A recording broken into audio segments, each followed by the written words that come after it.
ইমানদারের চরিত্র, ইমানদার হলো প্রেমিক। কি ইমান মানে কি? প্রেম। ইমান মানে কি? ভালোবাসা। ইমান মানে কি? বিশ্বাস। কথা কি বুঝতে পেরেছেন? আপনি ইমানদার হওয়ার পরে যদি হৃদয়ে তাকওয়া ধারণ করতে পারেন, ভয় কি করতে পারেন, তৈরি করতে পারেন। আল্লাহ বলেছেন, O believers you fear me. Allah ইমানদারকে ডেকে বলেছেন, O believers you fear me. ইমানদারকে ডেকে বলেছেন, আল্লাহ তোমরা আল্লাহকে ভয় করো। ইমানদারেরা তোমরা আল্লাহকে কি করো? ভয় করো। লাভ হবে কি? আল্লাহ উইল ফরগিভ ইউ। আল্লাহ কথা দিয়েছে তোমার সমস্ত জীবনের গুনাহ মাফ করে দেবে। এই ভয়টার পাশাপাশি আপনার মধ্যে আরেকটা জিনিস রাখতে হবে। তাকওয়ার পাশাপাশি আপনার মধ্যে আরেকটা জিনিসকে দাঁড় করাতে হবে। সেই জিনিসটা কি? সেই জিনিসটা কি আমি আপনাদেরকে বলি, এদিক তাকান। আমার আলোচনা শুনতে হলে আপনাদেরকে একেবারে স্মুথ হয়ে ধীরস্থির ভাবে সফটলি আপনার আলোচনা শুনতে হবে। আপনার মধ্যে সফটনেস কাজ করতে হবে। আর এটার নমুনা হলো কি? ফার্স্ট কন্ডিশন হলো স্টপ ইউর মাউথ এভরিবডি। সকলের জবানকে বন্ধ রাখতে হবে। এটা হলো আপনার আলোচনা শোনার মানসিকতার প্রথম রূপ। সেকেন্ড কন্ডিশন হলো you listening my lecture very attentively. আমার কথা সবাইকে মন দিয়ে শুনতে হবে। আপনার পলকহীন দৃষ্টি যখন আমার দিকে থাকবে তখনই মনে করব এটা পিপাসায় লাগলে যেমন পানির জন্য পাগল হয়, আর আজকে যেটা এখানে আমার দিকে পলকহীন দৃষ্টি দিয়ে তাকিয়ে আছে ওই ব্যক্তিটাও আল্লাহ রাসূলের জন্য পাগল হয়ে গেছে। থার্ড কন্ডিশন, আপনি যদি বলেন হুজুর আই সে ডোন্ট অ্যাকসেপ্টেবল, আমি বলবো I say go to your seat out of sight. আপনি বাসায় চলে যাবেন। কারণ আপনার বডিটা আসল নয়। এই যে মাথা থেকে পা পর্যন্ত বডি স্ট্রাকচারটা, এটা আপনার আসল নয়। এটাকে মানুষ বলা হয়, ইংলিশে ম্যান অথবা পারসন বলা হয়। আল্লাহর কোরআনের ভাষায় এটাকে কখনো বলা হয়েছে নাস, আবার কখনো বলা হয়েছে ইনসান। এটা হলো বডি। এই মানুষটার পরিচয়, সংক্ষিপ্ত পরিচয় দিয়ে দিলাম। এই মানুষটাকে, যেই মানুষটা পরিচালনা করছে, এটাকে আপনি কখন কিভাবে আসছে সেটা আপনি আমি দেখিনি। আবার কোন দিন কোন অবস্থায় রেখে আপনাকে চলে যাবে সেটা আমরা জানি না। এটার নাম কি জানেন? আল্লাহর কোরআনের ভাষা এটাকে বলা হয় রূহ। ইংলিশ এটাকে বলা হয় সোল, বাংলাতে এটাকে বলা হয় আত্মা।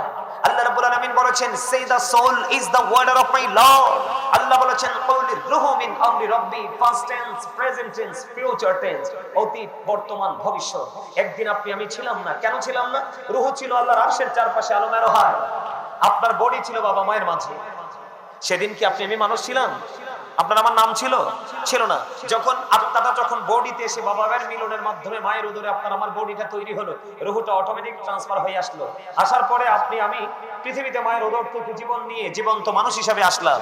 আসার পরে এক সপ্তাহ যখন হলো, মাথার চুল ফালানো হলো, নাম রাখা হলো। পুত্র সন্তানের জন্য 1 বছরে 2টা ছাগল দিয়ে আকিকা দেওয়া হলো। কন্যা সন্তান হলে 1টা ছাগল দিয়ে আকিকা দেওয়া হলো। সেই নাম থেকে আজকে পর্যন্ত সেই নামই আমাকে ডাকা হয়েছে। কিন্তু আরেকদিন আপনার ওই ফার্স্ট টাইম যেমন ছিলেন, থার্ড টাইম আপনার আমি সেই অবস্থায় ফিরে যাব। একদিন আপনার আমার দেহ থেকে আবার এই রূহটা বের হয়ে যাবে।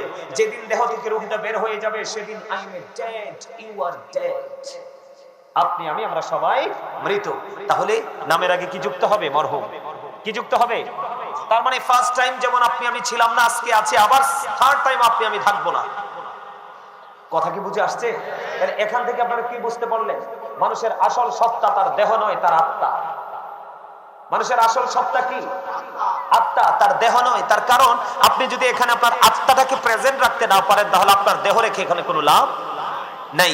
এই জন্য বলেছি, যদি কারো ভালো না লাগে কাউকে ডিস্টার্ব করবেন না, সোজা উঠে বের হয়ে চলে যাবেন। আমি যখন নবীজিকে দাঁড়িয়ে সালাম দিব তখন তাবারক আছে না, তাবারকের জন্য চলে আসবেন।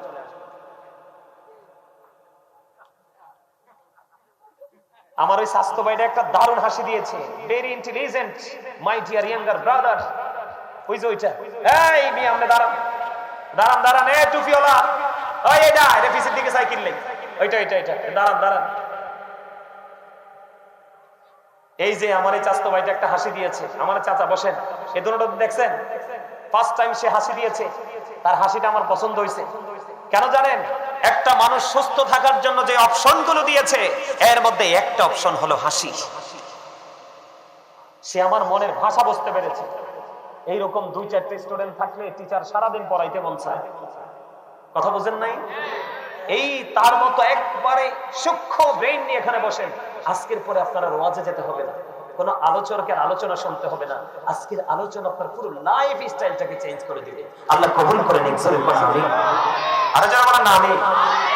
আপনারা কি জানেন আলেমের সামনে বসা মানে রাসূলের সামনে বসা?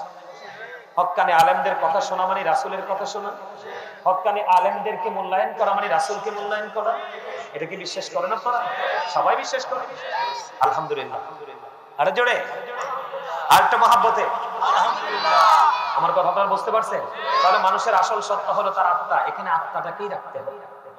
আপনার আত্মাটা যদি চতুর্দিকে বিচরণ করে আপনার দেহটা এখানে রেখেছেন, এই বসা বসে লাভ নেই। আপনি বাড়ি গিয়ে ঘুমান, আগামীকালকে যথা সময়ে আপনি আপনার কাজে যেতে পারবেন। আর যদি বসেন, দেহ এবং আত্মা দুটোকে নিয়ে বসবেন এখানে। কারণ আপনি দেখবেন জুম্মার দিনে এখন মুসল্লিরা ইমাম সাহেব খুতবা দেওয়ার ঠিক আগ মুহূর্তে মসজিদে ঢুকে, ইমাম সাহেব সালাম ফিরানোর পরে মনে হয় যে যুদ্ধ শুরু হয়ে গেছে, কার আগে কে বের হয়ে যাবে। এখানে নামাজি ঠিকই, কিন্তু তাকওয়া সম্পূর্ণ নামাজি হতে পারেননি। আর যেই ব্যক্তিটি কমার্শিয়াল ভাবে নামাজটা পড়লো না, তিনি একেবারে ওই রাসূল সিস্টেম দেখিয়ে দিয়েছে, সেই সিস্টেম অনুযায়ী নামাজটা পড়লো, সবার আগে মসজিদে আসলো, এসে ধীরে ধীরে সুন্নাত নামাজগুলো পড়লো। পড়ার পরে খুতবা শোনার জন্য অপেক্ষায় রইল। খুতবা শোনার পরে বন্ধু জামাতে নামাজটা পড়লো। সবগুলো শেষ করে যখন সবার পরে যখন মসজিদ থেকে বের হয়ে গেল, আমার নবী বলে, ও প্রেমিক, তুমি খবর শুনে যাও। আমার রাসূল বলে দিয়েছেন, হাদিস শরীফের মধ্যে এসেছে, যেই ব্যক্তি সবার আগে জুম্মার দিনে মসজিদে যায় রে, এবং সবার পরে যেই ব্যক্তি মসজিদ থেকে বের হয়, আমার রাসূল বলেছে সে মসজিদ থেকে বের হয়ে তার বাড়ি যাইতে যতগুলো কদম লাগবে, প্রত্যেকটা কদমের বিনিময় নফল ইবাদতের সওয়াব দেওয়া হবে 1 বছরে। আপনার বাড়ি যাইতে যদি 50টা কদম লাগে, কয়টা কদম? তাহলে আপনার আমলনামায় 50 বছরের নফল ইবাদতের সওয়াব দেওয়া হবে। তার মানে একটা কদমে 1 বছরের নফল ইবাদতের সওয়াব। আর কমার্শিয়াল ডিজিটাল মুসল্লি যিনি জুম্মার দিনটাকে ডিজিটাল বানিয়ে ফেলেছেন, আপনার কত কপাল পোড়া রে। আমার কথা শুনেন, আল্লাহর হাবিব বলে দিয়েছেন, বন্ধু ইমাম সাহেব যখন খুতবা দেওয়ার জন্য খুতবাটা হাতে নিয়ে শুরু করে দেয়, আলহামদুলিল্লাহি নাহমাদুহু ওয়া নাস্তাঈনুহু ওয়া নাস্তাগফিরুহু, পরে তোমার আল্লাহ তোমাকে একা একা ডাকে। এবার নবীজি জানিয়ে দিয়েছেন, কেউ যদি জিকির করার জন্য 1 বিঘা পরিমাণে গিয়ে যায়, আমার আল্লাহ তার দিকে 1 গজ পরিমাণে গিয়ে আসে। আজকে আপনারা ধনী না? আপনারা বলেন আপনারা ধনী না? আমি বলবো ইউ আর ভেরি লাকি। আপনারা, আমার রাসূল আরো বলে দিয়েছেন, কেউ যদি জিকির করতে করতে আল্লাহর দিকে 1 হাত পরিমাণে এগিয়ে যায়, আমার আল্লাহ আমার রাসূল কি বলেছে, হাবিব গো আপনি আমার পাগল বান্দাগুলোকে জানিয়ে দেন, আমার আল্লাহ ওই বান্দার দিকে 2 হাত পরিমাণ এগিয়ে আসে। জোরে জোরে করুন সুবহানাল্লাহ। হাবিব আপনি জানিয়ে দেন, কেউ যদি আল্লাহর জিকির করার জন্য হেঁটে হেঁটে আসে রে, আমার আল্লাহ ওই বান্দার দিকে দৌড়ে আসে। তাহলে আপনারা ধনী কিনা? আপনারা গোলবাহারবাসী, আপনারা সবাই জানেন আপনারা মাহফিলে এসেছেন, কিন্তু আসলে আপনারা আল্লাহর দিকে এসেছেন। কথা কয় না? আসলে কোন দিকে এসেছেন? আসলে আল্লাহর দিকে এসেছেন। আমি আপনাদেরকে বলি, আল্লাহ রাব্বুল আলামিন বলেছে আপনি জিকিরটা কেমন করে করবেন। জিকির হলো বন্ধু আরবি শব্দ, কোরআনের ভাষা। বাংলাতে বলা হয় স্মরণ, ইংলিশে এটাকে বলা হয় রিমেম্বার। আমার আল্লাহ বলেছেন, ইয়া আইয়ুহাল্লাযীনা আমানু যিকুরুল্লাহা যিকরান কাসীরা ওয়াসাব্বিহুহু বুকরাতান ওয়া আসীলা। আমার আল্লাহ বলেছেন, ঈমানদারেরা বেশি বেশি করে তোমরা আল্লাহর জিকির করো, সকাল থেকে সন্ধ্যা আল্লাহর পবিত্রতা ঘোষণা করো। হুজুর কেমন করে করব? আমার আল্লাহ জানিয়ে দিলেন, আমার রাসূল জানিয়ে দিলেন। ও বন্ধু, কত চমৎকার মেসেজ! আমার আল্লাহ জানিয়ে দিলেন, ফাযকুরুল্লাহা কিয়ামান, দাঁড়িয়ে দাঁড়িয়ে জিকির করো, ও কুউদান, বসে বসে জিকির করো, ওয়ালা যুনুবিকুম, শুয়ে শুয়ে জিকির করো। তারপরেও জিকির বন্ধ করা যাবে না। কোরআন থেকে যখন চোখটি মেলে হাদিসের দিকে নজরে দিলাম, আমার আপনার প্রাণের নবী বলেছে, তোমরা যখন জিকির করো এমন ভাবে জিকির করো মানুষ দেখলেই যেন তোমাদেরকে পাগল বলে। রাসূল জানিয়ে দিয়েছেন, ও বন্ধু, পৃথিবীতে প্রত্যেকটা ময়লা দূর করার একটা না একটা উপকরণ আছে বা যন্ত্র আছে, আছে না নাই? মানুষের মনের গলের ময়লা দূর করার উপকরণ বা যন্ত্র হলো মাওলার জিকির। আরে জোরে কন্যা সুবহানাল্লাহ। এই জিকিরের সময় আপনারা অনেকেই জবানটা বন্ধ রেখেছেন। আপনার সামনে রাসূলের দুরূদ পড়া হয়, আপনার সামনে মাওলার জিকির করা হয়, তারপরে আপনি জবানটা বন্ধ রাখেন কোন অজুহাত ছাড়া। আপনার পরিচয় হলো আপনি কৃপণ। আমার আল্লাহ কৃপণকে দেখতেই পারে না, পছন্দ করে না, কারণ আমার আল্লাহ এবং রাসূলের কাছে কৃপণতা বলে কোনো শব্দ নাই। আমি আপনাদেরকে বলি, একটা হাদিস বলেছিলাম, জুম্মার দিনে কেউ যদি রাসূলকে ভালোবেসে বন্ধু মাত্র 80 বার দরুদ পড়তে পারো, 80 বছরের সগীরা গুনাহ আমার আল্লাহ মাফ করে দেয়। বন্ধু আরেকটা মজার হাদিস হলো, হাদিস খানে এসেছে দাইলামি শরীফের মধ্যে। হাদিসের রাবী হলেন হযরত আনাস রাদিয়াল্লাহু তাআলা আনহু। আমার নবী, আপনার নবী রাহমাতাল লিল আলামিন, তিনি বলে দিয়েছেন, কেউ যদি মদিনা ওয়ালাকে ভালোবাসিয়া প্রতিদিন যদি 1000 বার দরুদ পড়তে পারো, আমার নবীজি বলেছে জান্নাত না দেখা পর্যন্ত মরণ হবে না। পৃথিবীর বুকে আপনি যত বেশি রাসূলকে ভালোবেসে দরুদ পড়বেন, আয় হাসরের দিন নবীকে তত বেশি কাছে পাবেন। নবী যার কাছে থাকবে তার কোনো বিপদ নাই। প্রশ্ন করা হলো, ইয়া রাসূলুল্লাহ, ইয়া হাবিবাল্লাহ, নবী গো, ও প্রাণের নবী, কিয়ামত কখন হবে গো নবী? আবার নবীজি বললেন, কিয়ামতের জন্য কি প্রস্তুতি নিয়েছো? ইয়া রাসূলুল্লাহ, কিয়ামতের জন্য কোনো প্রস্তুতি নিতে পারেনি, আল্লাহ এবং রাসূলকে ভালোবাসি। আবার নবীজি জানিয়ে দিলেন, তুমি যাকে ভালোবাসো তার সাথে তুমি থাকবা। জোরে জোরে সুবহানাল্লাহ। দয়া করে আমার চেতাইয়েন না আপনারা। 365 দিনে এক বছর। কত দিনে? ঠিক 365টা দিন যেমন আছে, 365টা রাতও আছে। আমি এত কষ্ট করে ওয়াজ করতেছি এত দূর থেকে এসে। আমার বাড়িটা বাংলাদেশের লাস্ট বর্ডার, কুমিল্লা জেলা। আমার বাড়ির পরেই হিন্দুস্তান, তার কাটার বেড়া। আমি কিন্তু দেখতে পাইতেছি অনেকে ভোট খাইতেছেন। আমি কিন্তু দাঁড় করাবো, ঠিক দাঁড় করাবো। আমি বেড়া হয়েছি সুটটা, খুলি শুধু গিটটা। কথা বুঝেন নাই? আমি ফাইজলামি পছন্দ করি না, আগেই বলছি। ভালো না লাগলে চলে যাবেন। এখানে ভোট খাওয়া যাবে না, বাদাম খাওয়া যাবে না, পান খাওয়া যাবে না। খাইলে বাইরে যে খাইয়ে আসে, কারণ আপনার জবানের হক আদায় করতে হবে। এখানে কি করতে হবে? কথা কয় না কেন? হুট করে সুবহানাল্লাহ বলতে হবে, আলহামদুলিল্লাহ বলতে হবে, কিও বলতে হবে না, মাঝে মাঝে দুরূদ পড়তে হবে, জিকির করতে হবে। আপনি ফাঁকে বাদাম খাচ্ছেন, কথা বলা যাবে না। সম্মানিত উপস্থিতি, মজা লাগছে না? আরো জোরে। নামাজ পড়বেন না বেশি করে? পড়বেন? নামাজের মজা তো আরো ব্যতিক্রম। আমার রাসূল বলেছে, হযরতে আবু যর রাদিয়াল্লাহু তাআলা আনহু থেকে হাদিস বর্ণিত, আমার নবীজি শীতের দিনে বের হলো। আমাদের এলাকা গাছের পাতা ঝরা শুরু করছে না? শীতের শেষে গাছের, বসন্তের আগে গাছের পাতা ঝরে যায় না? তো গাছের পাতা ঝরতেছে, এটার সাথে কি মিল রেখে কি চমৎকার একটা হাদিস। আমার নবীজি শীতের দিনে বের হলো, বের হওয়ার পরে দেখলেন গাছের পাতাগুলো ঝরছে। নবীজি গাছের ঢাল ধরলেন, ধরার পরে ডাক দিলেন, আবু যর। আবু যর উত্তর দিলেন, লাব্বাইকা ইয়া রাসূলুল্লাহ।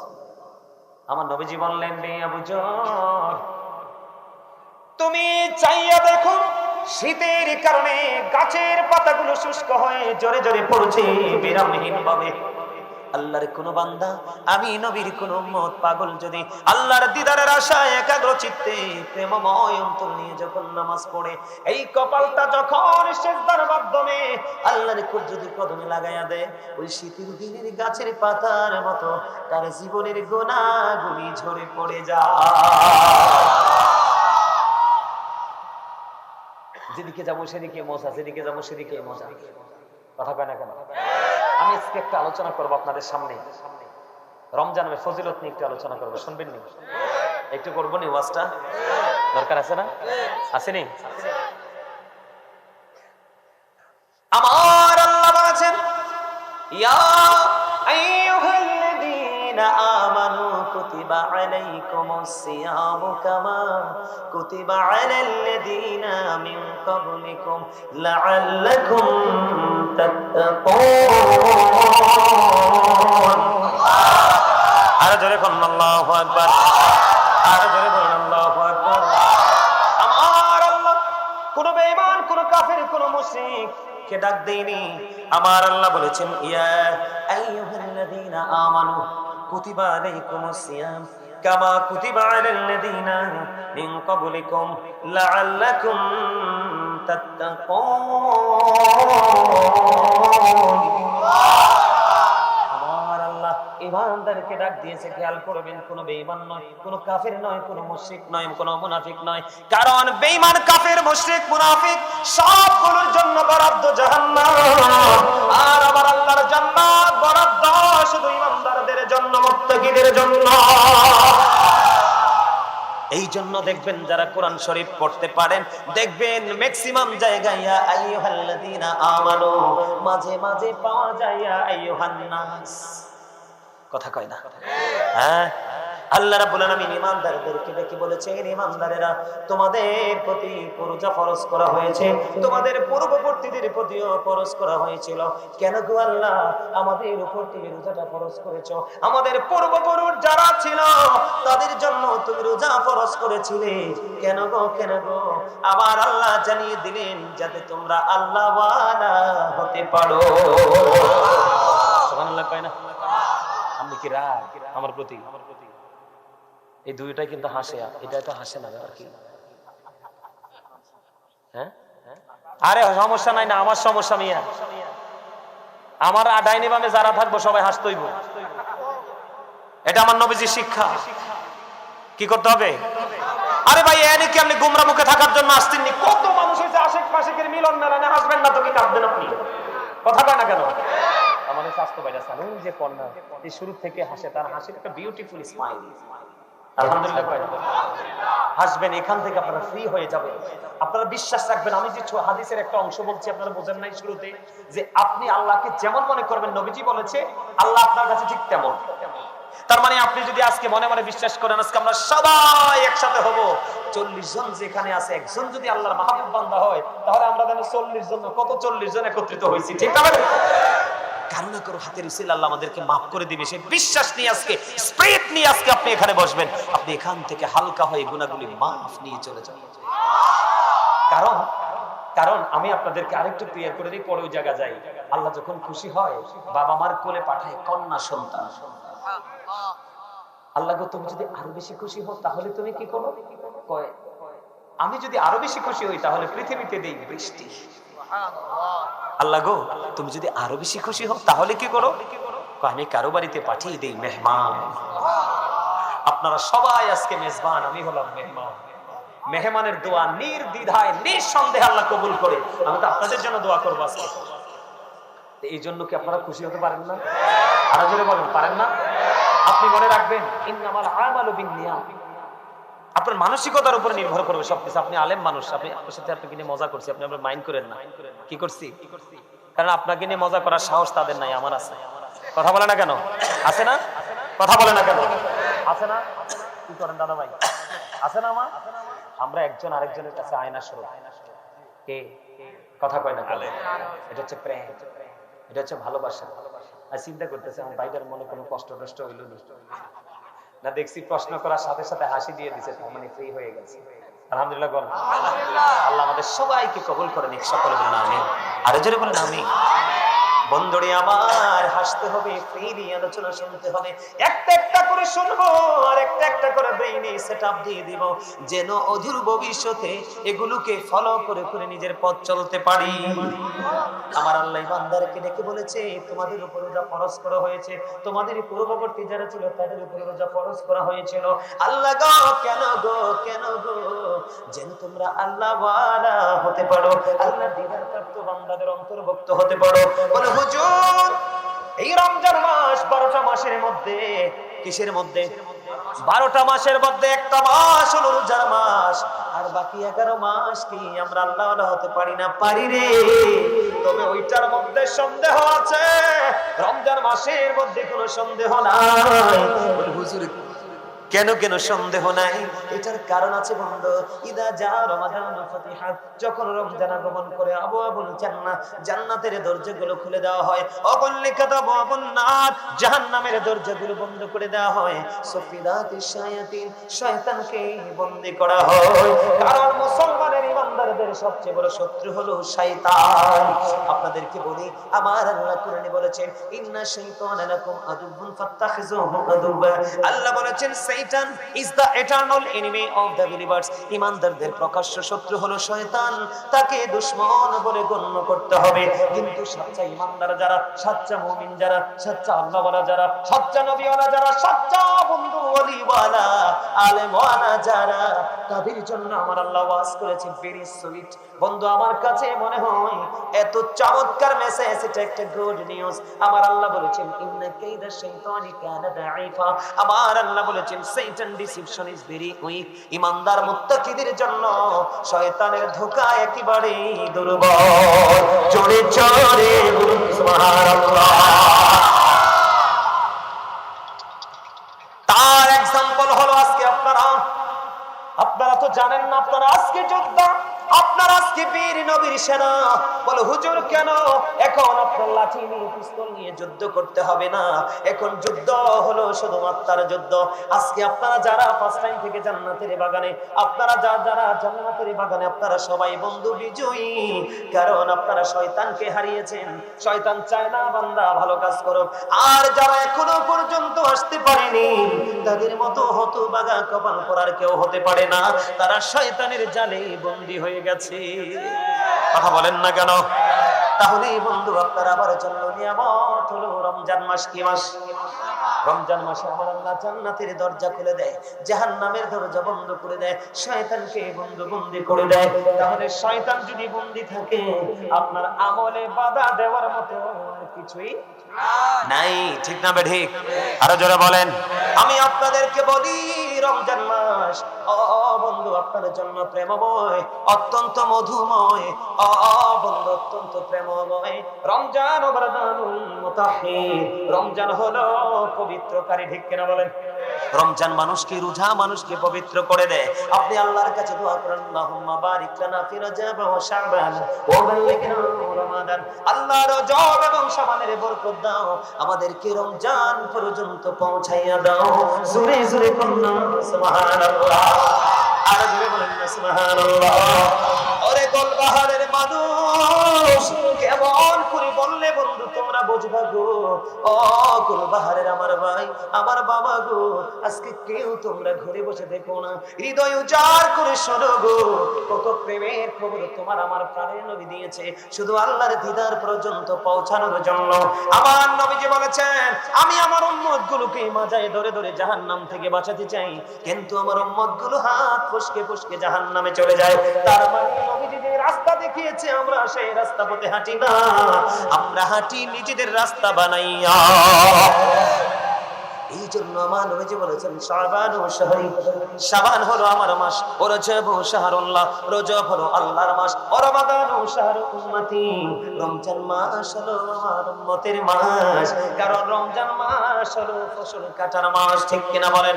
মেরাজের চাঁদ হলো বন্ধু ফসল লাগানোর মাস, বৃক্ষরোপণ করার মাস। আর শাবান মাস হলো কীটনাশক এবং সেচের মাস। আর রমজান মাস হলো ফসল কাটার মাস। কারণ মেরাজ দিয়ে আপনি শুরু করবেন, রমজান মাসে আপনি গুনাহগুলি মুক্তি নিয়ে, গুনাহ থেকে বেঁচে আপনি বন্ধু ঈদের নামাজ পড়তে যাবেন এক রাস্তায়। কি কথা কয় না কেন?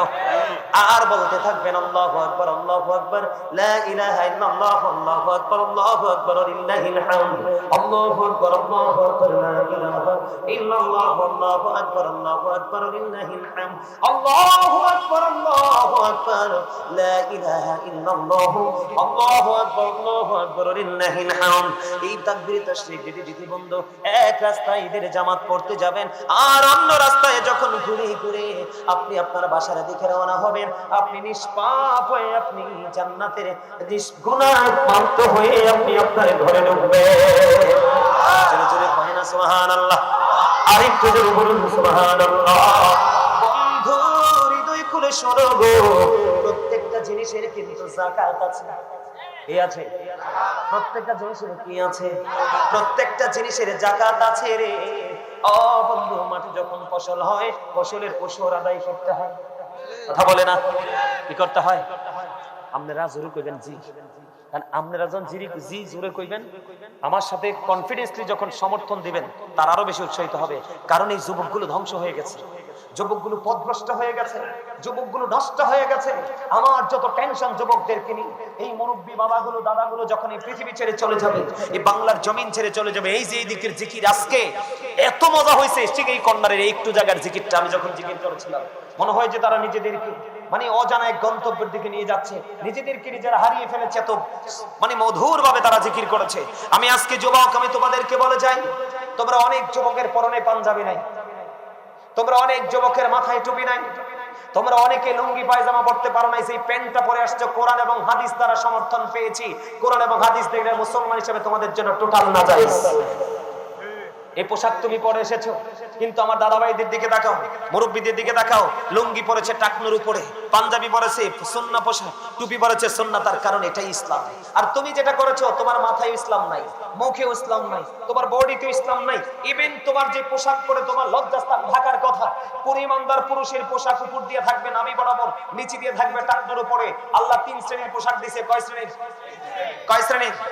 একটা হলো লজ্জাস্থান ঢাকার পোশাক, আরেকটা হলো সাজের পোশাক, আরেকটা হলো তাকওয়ার পোশাক। আল্লাহ বলেছেন লিবাসুত তাকওয়া যালিকা খায়র, আল্লাহর কাছে সবচেয়ে উত্তম পোশাক হলো তাকওয়ার পোশাক। যেই পোশাকটা না ঈমানদার পুরুষের জন্য পর্দা করা ফরজ, এই পোশাকটা পরে তুমি ফরজ কি করলা? হেফাজত করলা, ধারণ করলা। উপর দিয়ে লুঙ্গি, প্যান্ট, পায়জামা, ট্রাউজার যেটাই বলো, উপর দিয়ে পড়বে নাভি বরাবর অথবা উপরে, নিচে দিয়ে থাকবে টাকনুর উপরে। এখন তোমারটা উপর দিয়েও নাভির নিচে, নিচে দিয়েও টাকনুর নিচে। বুখারী শরীফের মধ্যে আসছে তুমি প্রাউড ফিল করেছো, অহংকার করেছো। আল্লাহ ডাজন্ট লাইক দ্য প্রাউড। আল্লাহ রাব্বুল আলামিন হাদিস শরীফের মধ্যে আসছে এবং কোরআনে এসেছে তুমি অহংকার করেছো, তোমার ঠিকানা হবে জাহান্নাম। নাউজুবিল্লাহ বলে না কেন? আরো জোরে। এই জন্য বলেছি যুবক, তোমরা হৃদয় খুলে শোনো, দাড়ি পাকা প্রত্যেকটা মুরব্বী বাবা, আবার প্রত্যেকটা দাঁড়াবে রঙে জড়ানো নবীর সুন্নাহ মোতাবেক পোশাক, টুপি মাথায় রে, লুঙ্গি পরানো, কিন্তু তোমার একটা কিছু নবীর সুন্নাহ মোতাবেক নাই। মনে রাখবে, যখন পৃথিবীতে ইসলাম এসেছিল, ইসলামটা গরিব ছিল, পৃথিবীর অবস্থা ভালো ছিল না। যখন ইসলাম পরিপূর্ণ পেল, পৃথিবীর অবস্থা ভালো হয়ে গেল, প্রেমময় হয়ে গেল। আবার যখন ইসলাম গরিব হতে লাগলো, পৃথিবীর অবস্থা আবার ধ্বংসের দিকে। এখন তুমি আমি যদিও মনে করি আমার ছেলে 2টা বিদেশ আছে, টাকা আছে, আমি সুখী, আসলে তুমি অন্তরের চক্ষু মেলে দেখো রে, পৃথিবীর চারপাশ অন্ধকারে ভরে গেছে। তোমরা যুবক যারা, তোমাদের ধ্বংস খুব নিকটে, আমি মনে রাখো, তোমাদের ধ্বংসটা এই কারণে খুব কাছে। এই মোবাইলের মাধ্যমে তোমরা কন্টিনিউ সকাল থেকে বিকাল মাথা থেকে পা পর্যন্ত ইহুদিদেরকে লালন করছো, ইহুদিদেরকে ধারণ করেছো। ইহুদি সম্পর্কে আমার আল্লাহ বলেছেন ইন্নাল কাফিরিনা কানু লাকুম আদুওয়াম মুবিনা। আমার আল্লাহ বলেছেন the heretics are the eternal enemy of the believers. ঈমানদারদের প্রকাশ্য শত্রু হলো বেঈমান কাফেররা।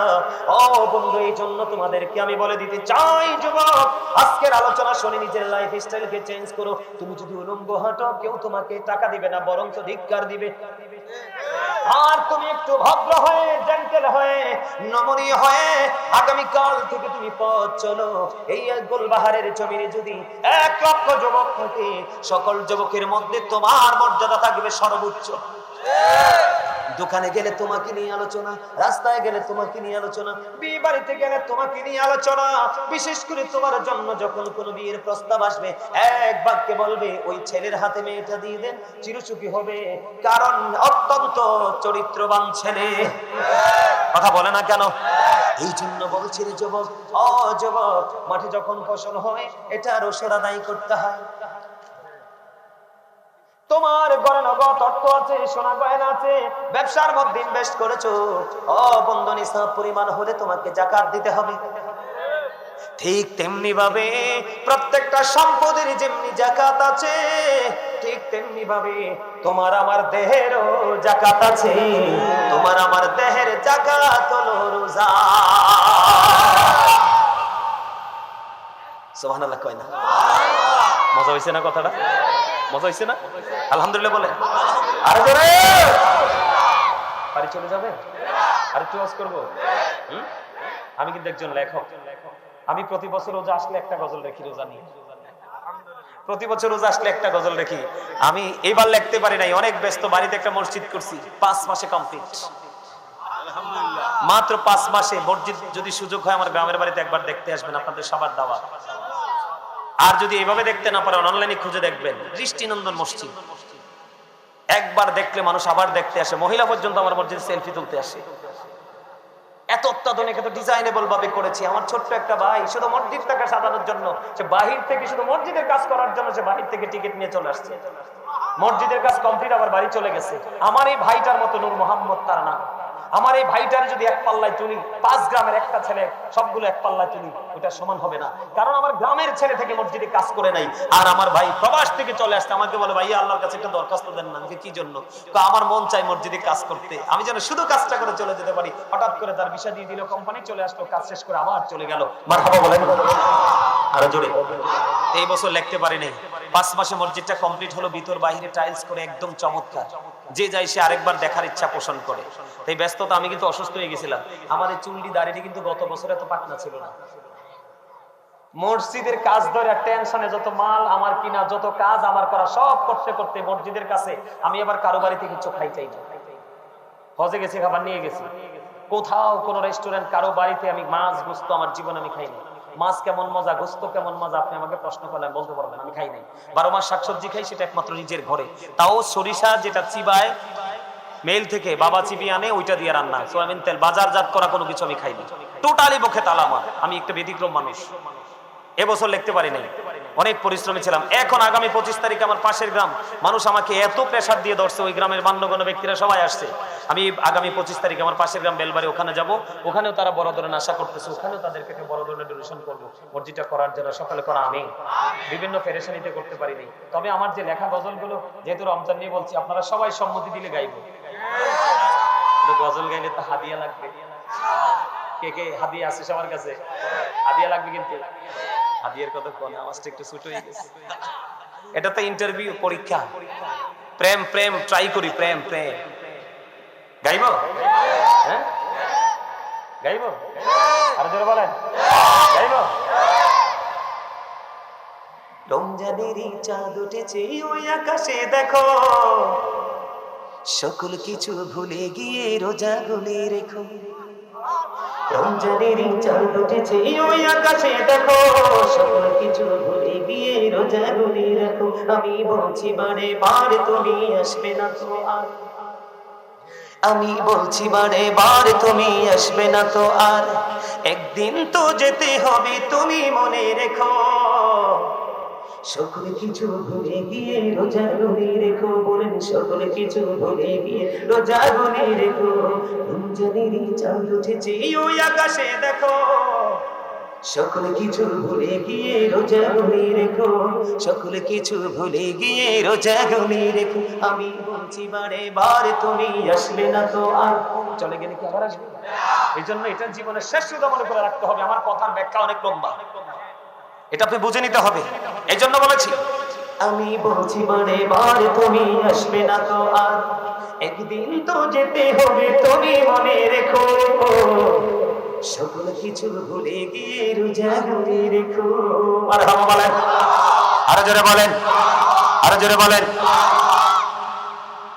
রমজানেরই প্রস্তুতিতে প্রথম তারাবি, গভীর রাতে ওঠে মোরা খাবো সেহরি। রমজানেরই প্রস্তুতিতে প্রথম তারাবি। ওরে বাবারে, হ্যাঁ গজলের জন্য শোনেন, নারায়ণগঞ্জ হরিপুরে গেছি, বুঝছেন? কোথায়? ঢাকা নারায়ণগঞ্জ হরিপুরে গেছি। বিশ্বাস করবেন কিনা জানি না, অনলাইনে চেক দিলে পাবেন। আলোচনা যখন দৌড়ছি রে ভাই, মানুষ আস্তে আস্তে আস্তে আস্তে এত দূর পর্যন্ত গেছে। ওই যে রাস্তাটা যেমন ছায়া দেখা যায় না, এরকম ছায়া ছায়া দেখছি আমি। শেষ পর্যন্ত মাহফিলের মানুষের চেহারাগুলো পর্যন্ত দেখি নাই। আলহামদুলিল্লাহ বলেন না। মানে যতই গভীর হচ্ছে মানুষ তত আসছে, যতই গভীর হচ্ছে মানুষ তত আসছে। আস্তে আস্তে আস্তে আস্তে আবার দুই একটা আছে নবীর আসে, হুজুর আমি জানি আপনি অনেক গজল গাইতে পারেন সুন্দর করে, আপনি একটু গজল গাইবেন, কি করবেন? এবার যখন গজল গাওয়া শুরু করলাম রে ভাই, 1000, 2000, 5000, 3000 আইতে আইতে আইতে আইতে এই পকেটে এটা পুড়ে গেছে। পরে হাদিয়ার গণি নাই, না গনে আমার একটা ধর্ম আছে কি জানেন, আমি সব দিকে ব্যতিক্রম। আমার একটা ধর্ম আছে, আমি যে এত বড় একটা জায়গায় আসছি কিন্তু নিজেকে আমি কখনোই বড় মনে করি না। আমি মনে করি আমার বাবা মার কাছে আমি সেই ছোট্ট ছোলাইলাম। আমি এখনো মাহফিলের হাদিয়াটা নিয়ে মার কাছে দেই। যখন আমার প্রয়োজন হয় 10 টাকা 5 টাকার মার কাছ থেকে খুঁজে আমি আনি, এটার মধ্যে আমি স্বাদ পাই, মজা পাই, বরকত পাই। আমার স্পষ্ট মনে আছে, আজ থেকে 6 বছর আগে সেই মাহফিলটা, আজ থেকে 6 বছর আগে উদ্বোধনী করেছিলাম আমি। তো ওই দিন অনেক হাদিয়া দিছে, তো হাদিয়া এক পকেটে, মাহফিল কমিটির হাদিয়া আরেক পকেটে নিয়ে মার কাছে দিলাম মাহফিলের হাদিয়া, বাবার কাছে দিলাম গজলের হাদিয়া। চাইয়া দেখি মাহফিল এবং গজল দুইটার হাদিয়া সেম টু সেম। আজকে ওই ভাইটা 500 টাকা হাদিয়া দিয়েছে। মারহাবা। হাসান ইবনে সাবিত যখন মসজিদে নববীর মধ্যে দাঁড়িয়ে দাঁড়িয়ে আমার নবী শান গেয়েছিলেন, আমার আল্লাহ খুশি হয়ে বলেছেন, আল্লাহ হাসান ইবনে সাবিতকে রুহুল কুদ্দুসের মাধ্যমে সাহায্য করো। গত পরশুদিন উসমান নামে এক লোক, কালা, একবারে কুচকুচ্চা কালা, চেহারাটা সুন্দর নাই, যখন গজল টান দিছি সর্বপ্রথম আইনা 3200 টাকা হাদিয়া। বলে, হুজুর আপনি কি হাদিয়া পাওয়ার জন্য বলছেন? না, প্রেমের জন্য বলছি। এই হাদিয়া কি আমার পকেটে সারা জীবন থাকবো? হয় কোনো মসজিদে যাবে, হয় কোনো মাদ্রাসা যাবে। আমার অনেকগুলো এতিমের দায়িত্ব আছে। গত কয়েকদিন আগে একটা ছেলের দায়িত্ব নিয়েছি, একবারে গরিব, তার বাবা মা পড়াশোনা চালাইতে পারে না, এত ইন্টেলিজেন্ট রে ভাই।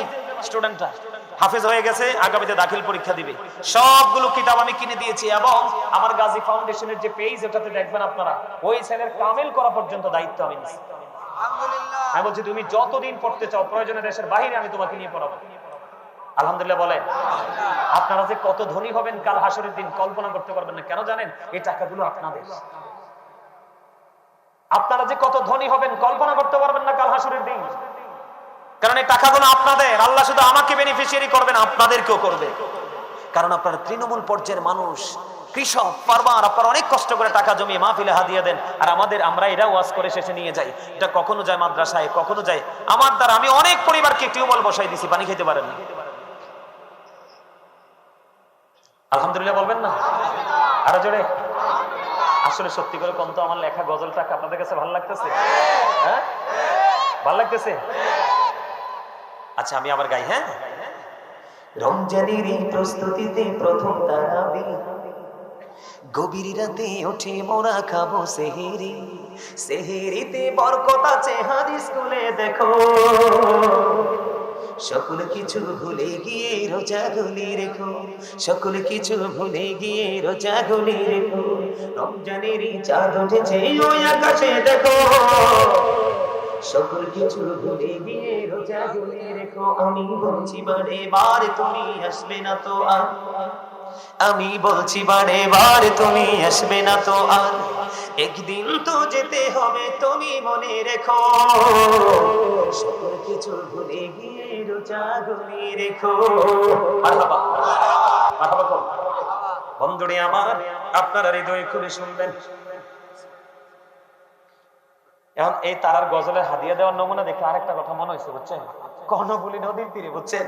এটার মধ্যে ঢুকাইছেও পুলিশে, প্যান্ডেলের পিছন দিয়ে বের করছে পুলিশে, ঢুকতে পারি না, এত মানুষ, গাড়ি ঢোকার কোনো সুযোগে নাই। আপনারা অনলাইনে দেখবেন, আমি যখন গজল টান দিছি, এমন ভাবে মুরব্বীরা হাদিয়া নিয়ে আসা শুরু করছে। এই ওয়াজটা আছে অনলাইনে, আমি এটা দেখলো এখনো হাসি। তো গজলের হাদিয়া নিতে নিতে আমি দেখছি আমার শোল লইরা যাইতেছে। তখন এক পর্যায়ে বলছি, দাদা, চাচা, আপনারা যদি হাদিয়া দেন আমার একটু পরে দিয়েন। আমার কি দিয়ে? একটু পরে দিয়ে, আমি গজলটা একটু ভালো করে গাইতে দেন। আলহামদুলিল্লাহ বলেন।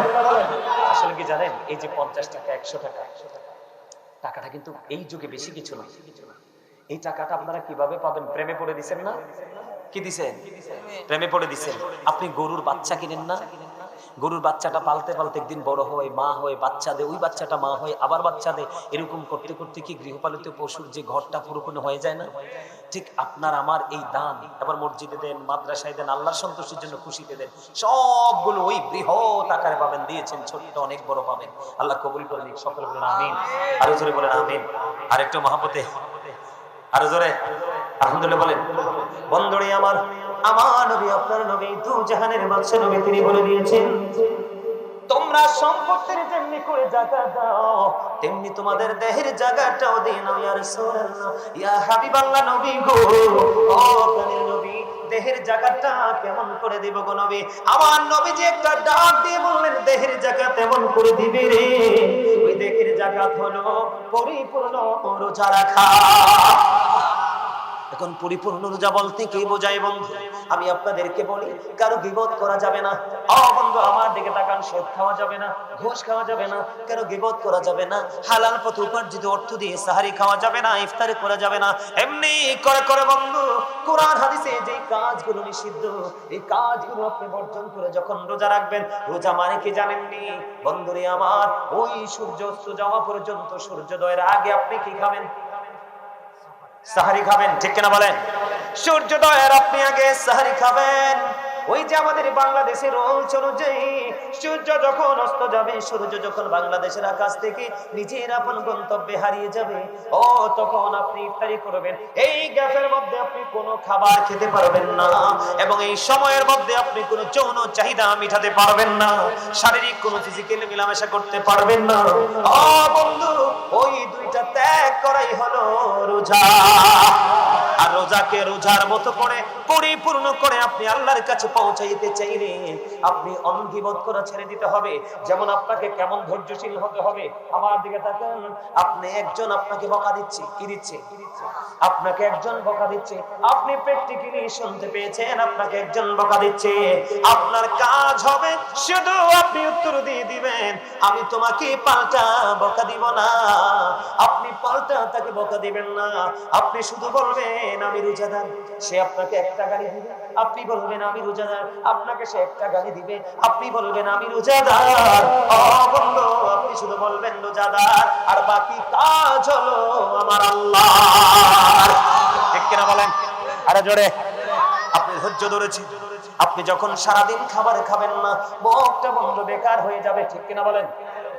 কারণ খাবার যখন চিবিয়ে খাবেন, পানি খাবেন, মুখে দুর্গন্ধ হবে না। আপনি ওই গভীর রজনীতে ভোর রাতে উঠে যখন আপনি সাহারি খাবেন, ওই সাহারি খাওয়ার পরে সূর্যাস্ত পর্যন্ত আপনি পানাহার ত্যাগ করবেন, কোনো খাবার খাবেন না। এর মধ্যে আপনার মুখের মধ্যে দুর্গন্ধ বের হয়ে যাবে।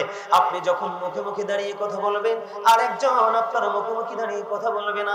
আমার আল্লাহ রোজাদারকে রোজা রাখার কারণে ডেকে ডেকে বলে, রোজাদার, একজন ভাই, একজন বন্ধু, তোমার প্রিয়জন তোমার মুখের দুর্গন্ধ নিতে পারলো না, এটা তার কাছে দুর্গন্ধ মনে হয়েছে রে, আর আমি আল্লাহর কাছে মনে হয়েছে এটা মিশক আম্বরের চাইতে আরো সুগন্ধময়। জোরে জোরে কন্যা সুবহানাল্লাহ। আমার ভাই, আমার বাবা, বাবা গো, আমি আমার মা বোনদেরকে ডেকে ডেকে বলবো, গো ধৈর্য করে শোনো, তোমরা কোনো অজুহাত ছাড়া তোমরা মুসাফির হয়ে গেছো, তোমরা যদি না পারো রোজাটা ভাঙতে পারবা। তুমি অসুস্থ হয়ে গেছো, তুমি রোজাটা ভাঙতে পারবা, কিন্তু বিনা অজুহাতে, বিনা ওজরে যদি তুমি রোজা একটা রোজা ভাঙো, কারণ রমজানের রোজা রাখা তোমার জন্য ফরজ। কথা বলে না? রমজানের রোজা রাখা তোমার জন্য কি? রমজানের রোজা রাখা তোমার জন্য ফরজ। কোন অজুহাত চলবে না, একটা অজুহাত চলবে, আমি মুসাফির। তুমি যদি একান্তই না পারো, তুমি রোজাটা ভাঙতে পারবা। তুমি যদি বন্ধু অসুস্থ হয়ে যাও, শারীরিক অবস্থা তোমার অবনতির দিকে, পুরো অবস্থাটা তোমার প্রতিকূলে, তুমি রোজাটা ভাঙতে পারবা। কোন অজুহাত ছাড়া যদি তুমি রোজা ভেঙে ফেলো, আমার রাসূল বলে দিয়েছেন, তুমি সারা জীবন যদি তুমি কি করো, চেষ্টা করো, ওই যে অজুহাত ছাড়া রোজা ভেঙেছো, ওই রোজার খেসারত তোমার এই জীবনে দিতে পারবা না। তাহলে রোজা বড় সেনসিটিভ জিনিস। কথা কয় না কেন? আরো জোরে, আরেকটু মহব্বতে। আমার আল্লাহ বন্ধু, যারা আল্লাহর পথে পথিক, তাদেরকে ডেকে ডেকে বলে তোমরা অগ্রসর হও। যারা অপরাধী, আল্লাহ রাব্বুল আলামিন তাদেরকে বলছেন, রাসূল জানিয়ে দিয়েছেন, তোমরা থেমে যাও। কি করো? অপরাধীকে কি করতে হবে? থেমে যেতে হবে। আল্লাহ ওয়ালাদেরকে আরো এক্সপেরিয়েন্স মেন হতে হবে, অ্যাক্টিভ হতে হবে। তার কারণ কি? বন্ধু, আপনারা আমার দিকে তাকান। আল্লাহ রাব্বুল আলামিন জান্নাতের 8টা দরজা খুলে দিবে, জাহান্নামের দরজাগুলো বন্ধ করে দিবে। আপনাদেরকে কেমন করে বন্ধ বোঝাবো? ওরে বল গোলবাহারের ভাই, আমার বাবা গো, তোমরা বেশি বেশি করে রোজা রেখো, কারণ বছরের শুরু থেকে ওই আরেক বছরের শেষ পর্যন্ত এই জান্নাতকে সাজানো হয় শুধু রোজাদারদের জন্য। বছরে শুরু থেকে শেষ পর্যন্ত শুধু জান্নাতকে সাজানো হয়। কি করা হয়? মনে রাখতে হবে আল্লাহর প্রতি শহীদ যারা উচ্চ তাদের শান, মহান খোদা করেন তাদের এমন জীবন দান, রুহু তাদের বানাইয়া সবুজ বরণ পাখি, জান্নাতুল ফিরদাউস বিছে দেন যতনে রাখি, সেটাই থাকি খাই তাহারা জান্নাতি ফলমূল, উড়ে বেড়ায় রয় হামেশা খুশিতে মশগুল। আমার ওয়াজ মনে মাইতে মাঝে তারা বুঝেন না, বুঝেন না? মনোযোগটা কি একটু ডাউন হয়ে গেছে? এই মেহমান তো উপরে উঠতে চাই না, আমি যাই কাঁদছি, দেখেন কি প্রেমের ধোলা লাগছে, দেখেন ক্লান্তি আসেনি। তিনি কিন্তু অসুস্থ, কিন্তু ওনার বডি ল্যাঙ্গুয়েজে অসুস্থ মনে হয়, কারণ ওনার দেহের কথা ভুলে গেছে, উনি শুধু রুহের খোরাক যোগাচ্ছে। কথা কয় না কেন? উনি দেহের কথা কি করেছে? ভুলে গেছে, উনি রুহের জগতে ঢুকে গেছে। মারহাবা করুন। আপনাদেরকে আমি বরকতের সময় একটা বরকতময় কথা বলি। শান্ত, আমরা যে ওই যে অনেক ভিতরে সেনাবাহিনী যে আমাদেরকে আটকাইছিল, কোথায় না গেছিলাম মাহফিলে, শ্রীনগর দিয়ে গেছিলাম, পদ্মা সেতু রোডে, দোহার না কি জানি, দোহারের দিকে একটা দোহারে মাহফিলে গেছিলাম। মাহফিলের যিনি সভাপতি, ওনাকে দেখে আমার মানে ওই কথাটা মনে পড়ে গেছে, এই রিসেন্ট ঘটনা। দোহারে মাহফিলে গেছিলাম, তো মাহফিলের সভাপতি সাহেব, ওনার হাত শুধু কাঁপছে, মানে বডিটা শুধু কম্পন করতেছে। তো এখন উনি কুমিল্লা থেকে আসবো, তো উনি অনলাইনে আমার আলোচনা শুনে, মানে আমার পাগল ভক্ত, কিন্তু ওনার শারীরিক অবস্থাটা এত প্রতিকূলে গেছে, এখন তিনি শুধু কাঁপতেছে, দাঁড়াইতে পারতেছে না, বসতে পারতেছে না। তখন আমি, বিশ্বাস করেন, আপনাদের কতটুকু আপনারা বিলিভ করবেন আমি জানি না, তবে একদম চিরন্তন সত্য, আমি যখন আমার এই আসনে বসলাম, বসার পরে আল্লাহকে বললাম, আল্লাহ তুমি না মেহমানদের দোয়া কবুল করো কোনো শর্ত ছাড়া। আল্লাহকে বললাম, আল্লাহ তুমি না মুসাফিরের দোয়া কবুল করো। তুই পাগল তো, অসুস্থ শরীর, আমাকে ভালোবাসে। ওই আমার কোরআন হাদিসের কথা মনে পড়লো, হক্কানি কোন আলেম নবীর প্রেমিককে ভালোবাসলে নবীর সাথে প্রেম হয়, আর নবীর সাথে প্রেম হলে প্রেম অটো আল্লাহর সাথে হয়ে যায়। আল্লাহ এই মানুষটা কত আশা করে আসছে, এই মানুষটা বসতে পারে না, তুমি তো চাইলে তাকে একটু সুস্থ করে দিতে পারো। কোন ফায়াকুন, তুমি বলতে দেরি হতে দেরি হবে না। বিশ্বাস করেন, লোকটা আমার ডান পাশে ছিল। শান্ত, ঠিক নি কথা? আমার ডান পাশে বসা ছিল, ওনার চাইতে আরো মুরব্বী। বিশ্বাস করেন, এইভাবে পিছন দিয়ে একটা হাতটা বুলিয়ে দিলাম, ওনার মধ্যে কম্পন গেল কই, মানসিকতা গেল কই, একেবারে সুস্থ। সারাক্ষণ আমার আলোচনা শুনেছে, মোনাজাত দিয়ে আমার সাথে তারপরে বাড়ি গেছে। প্রেম মানুষকে দুর্বলকে এইভাবে সবল করে, উইকনেস যার মধ্যে আছে তাকে এইভাবে অ্যাক্টিভ করে, স্ট্রং করে দেয় আমার আল্লাহ। জোরে কোন না সুবহানাল্লাহ, আর জোরে কোন সুবহানাল্লাহ। বন্ধু বিশ্বাস করেন, মানুষ কতজন হয়েছেন এটা আমার দেখার বিষয় নয়, আপনাদের মানসিকতা, আপনাদের দৃষ্টি দুটো, আপনাদের আঁখি দুইটা বন্ধু সত্যি সত্যি পলকহীন ভাবে আমাকে ফলো করছে। আমি আপনাদের দৃষ্টিভঙ্গিতে মুগ্ধ হয়ে গেলাম, এই জন্য আমি আলোচনাটা বন্ধ ঘন্টা দেড় ঘন্টার মধ্যে ছেড়ে দিব সিদ্ধান্ত নিয়েছিলাম, কিন্তু ছাড়বো না, আরো আলোচনা করব। তার কারণ হলো প্রতিদিন ওয়াজ হয় না, হয়তো বা রমজানের আগে আপনাদের এমন ভাবে বসার সুযোগ নাও হতে পারে। এই জন্য বন্ধু এগুলো কাউন্ট করে নিয়েছেন, যেন রমজান মাসে বাস্তবায়ন করতে পারেন। আমি আপনাদেরকে বলে দেই, আপনার আমার প্রাণের নবী সরকারে মদিনা ইমামুল মুরসালিন রাহমাতাল লিল আলামিন, তিনি বন্ধু বলে দিয়েছে, বছরের শুরু থেকে ওই শেষ পর্যন্ত আমার আল্লাহ রোজাদারদের জন্য জান্নাতকে ডিজাইনেবল করে সাজায়। জোরে জোরে কোন সুবহানাল্লাহ। বন্ধুরে আমার, ও বন্ধু শুধু সাজায় না, ওই যে আমার আল্লাহ বলেছেন জান্নাতের দরজা কয়টা? 8টা জান্নাতের দরজা, 8টা জান্নাতের দরজা ওপেনিং করে দিবে। কিন্তু কাল হাসরের ময়দানে ও গুলবাহারবাসী রে, আপনাদের জন্য স্পেশাল নিয়ামত, বন্ধু স্পেশাল নিয়ামত। জান্নাতের 8টা দরজার মধ্যে একটা দরজার নাম হলো বন্ধু রাইয়ান। কে? এদিকে ছায়া কন্নেক্ট, আপনি এদিকে চান? হ্যাঁ, এই সাপোর্ট করছে আপনাদের খতিব সাহেব না, কারণ আপনাদের খুব কাছের মানুষ উনি, আপনারা ওনার খুব কাছের মানুষ। কাছের মানুষের সমর্থন মানুষকে অনেকটা উৎসাহিত করে। কথা বলে না কেন? এই জন্য ওনার সাথে একটু মজা করে বলছি ওইদিকে তাকানোর জন্য। আপনারা রাগ হয়েছেন?